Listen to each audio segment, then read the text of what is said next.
Hello there people, and as you know, some people love to see two things come together in one film, like Batman, Superman, Spider-Man and the Avengers, other sort of things that you could possibly see, but sometimes it doesn't work. You know, like Aliens and Predator with the Alien vs Predator movies, you know. Let's not talk about that.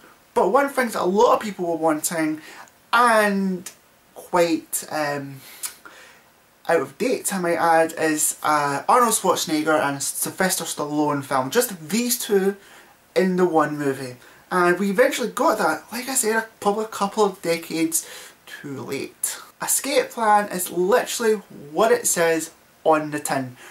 You know, it's a bank escape sort of movie. It has Stallone, Arnold in it. They're very, very old, and it's just full of cheesy dialogue, cheesy action, you know, but interesting villains, and a plot that is so predictable that you could have seen the whole thing coming.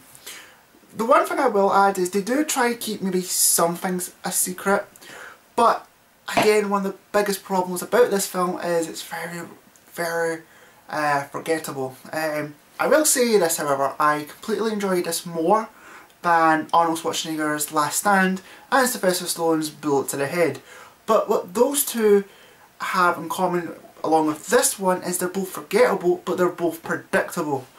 And it's, how long can they really do this with their films? Like, the thing is about Last Stand and Bullet to the Head was those bombed in the box office. Like, even though if some of my mates said that they enjoyed it, but it's clearly there's not a market for these guys anymore. And maybe it's because they're trying too hard now for, you know, trying to keep relevant in today's like movie world. Like, everyone's kind of moved on from like 80s and 90s stuff, and if they ever want to do that, they revisit it by watching, you know, on like one of their old films from like a DVD or a VHS or on the internet or whatnot.